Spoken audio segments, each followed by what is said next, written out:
Some pretty shocking emails were released today regarding Epstein and Bill Clinton. This email was just discovered today. It was released by the Oversight Committee, and it alleged that Donald Trump and Bill Clinton had some sort of encounter. Now, how factual this is, who's to say? Could very likely not be, and it could very likely just be a joke on words. But this was sent from Jeffrey Epstein's brother to Jeffrey Epstein himself. And this was written in March of 2018. And here we go on March 21st of 2018. Uh, Jeffrey Epstein's brother reached out and said, "You and your boy Donnie can make a remake of the movie Get Hard." Interesting. And prior to that, if we look at the below here, it says, "Ask him if Putin has the photos of Trump blowing Bubba." So Bubba is the nickname for Bill Clinton. And Jeffrey Epstein's brother is asking him, ask President Putin of Russia if he has photos of Trump blowing Bill Clinton. This is just what's being written here in these newly leaked emails from the Oversight Committee, or these newly shared emails from the Oversight Committee. Pretty vulgar. And it goes on and it says, you and your boy Donnie can make a remake of the movie Get Hard. And Jeffrey Epstein responds back and says, "You mean Donnie T?" And his brother responds back to that and says, "I'd rather be in Donnie T's shoes." So pretty disturbing email to even read. The idea that that is something that could happen it just seems to me unlikely. Like, I can't even imagine Trump doing that, especially how women obsessed they are. Regardless, the fact that it's even in there is pretty shocking. Now, of course, we know that Bill Clinton had a very close relationship with Jeffrey Epstein, and he spent a lot of time with some of Jeffrey Epstein's victims. Here we see some photos of one of Jeffrey Epstein's victims actually massaging Bill Clinton. Jeffrey Epstein's relationship with Bill Clinton goes back all the way to the 1990s. Actually, Jeffrey Epstein went to the White House at least 17 times between 1993 and 1995 during Bill Clinton's presidency. That's how often they were there. That's 17 times over the course of 24 months. It's almost once every month. What kind of relationship did they have going on?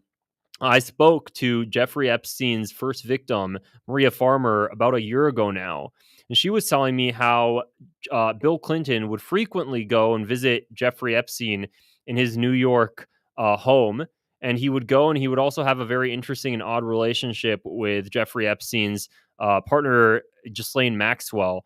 So here's some other, just some tweets I wanted to show you guys as well, just kind of what everybody's talking about today in regards to all of the Jeffrey Epstein stuff. Let me go ahead and share my screen here. Let me see if you guys can see this correctly. There we go.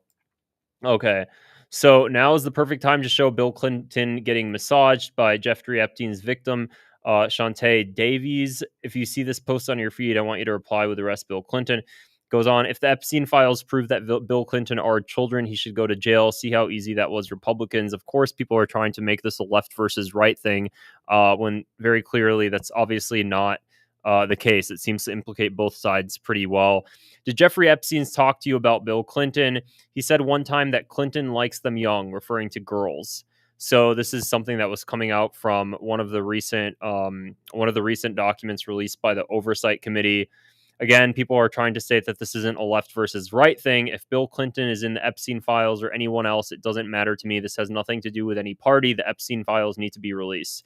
So outside of that, what most people don't know is that during Bill Clinton's presidency in the early 1990s, the U.S. government was looking for an Israeli mole in the State Department known as Mega.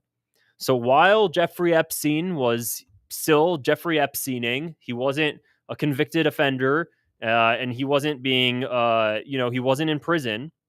The U.S. president, the U.S. government was worried about an Israeli mole in the State Department that was sending confidential information from the U.S. government over to Israel, to Tel Aviv. Now, keep in mind that in 1985, the Jonathan Pollard scandal happened, when an Israeli spy was found sending information to Israel from the United States. So this is about 7 years after that. The US government was on high alert now of Israeli spies sending confidential information over to Israel.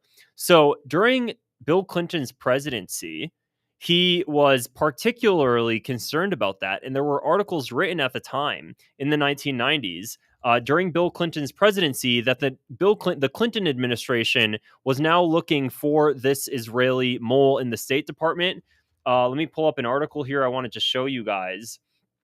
And let's see here. Israel eavesdropping on on president's diplomatic phone calls, and it goes on. So this is a different thing I'm going to tell you guys in a little bit here.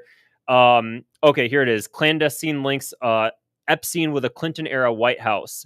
So basically, what was going on is that the U.S. government was looking for this Israeli mole named Mega. The New York Times started reporting on it. The Washington Post started reporting on it, and they kept looking. And all of a sudden, and this goes on for about, I'd say, 6 months. And all of a sudden, all of these news articles just completely drop.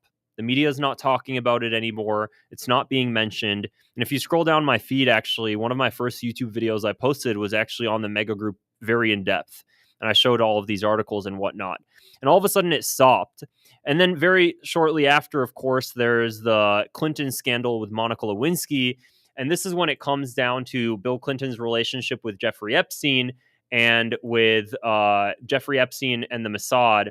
So let me see if I can share this tab. Let me see if you guys are able to see this here. All righty, sharing screen. There we go. Israeli mole.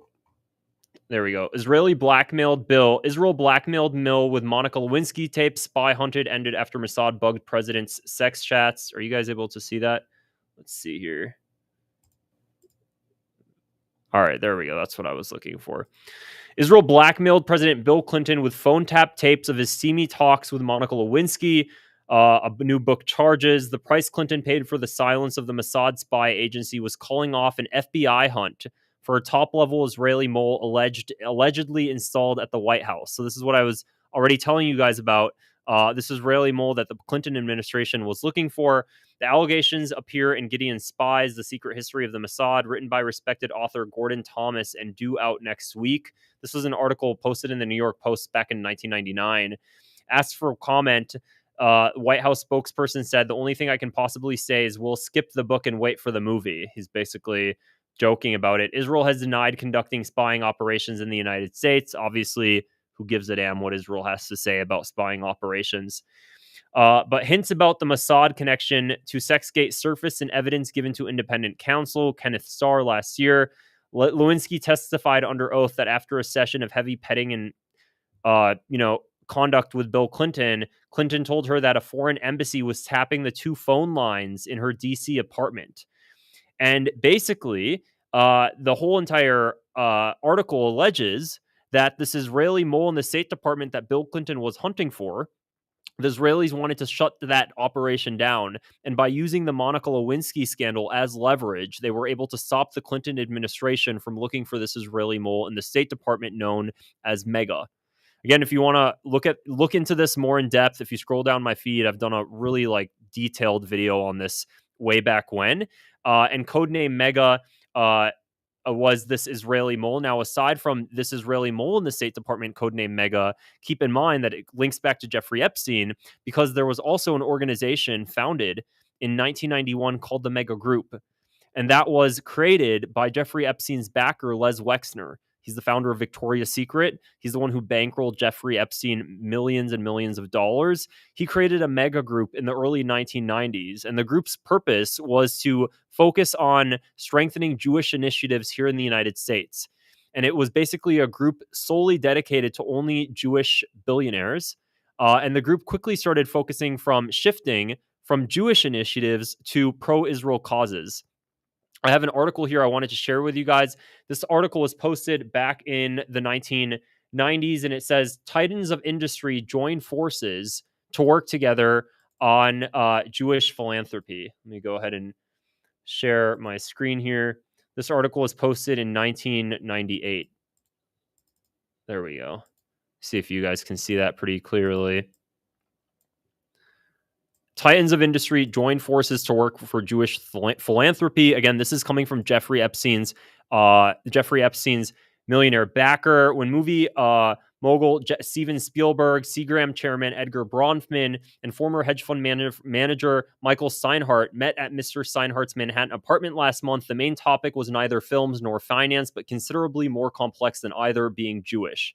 The three men, among others, convened for a meeting of the study group, also known informally as the Mega Group, a loosely organized club of 20 of the nation's wealthiest and most influential Jewish businessmen, formed 7 years ago by Leslie Wexner, chairman of Limited Inc., and Charles Bronfman, Seagram co-chairman. The group meets twice a year for 2 days of seminars on topics related to philanthropy and Jewishness. At the April meeting, Mr. Spielberg spoke about his religious journey, and they discussed Jewish summer camps.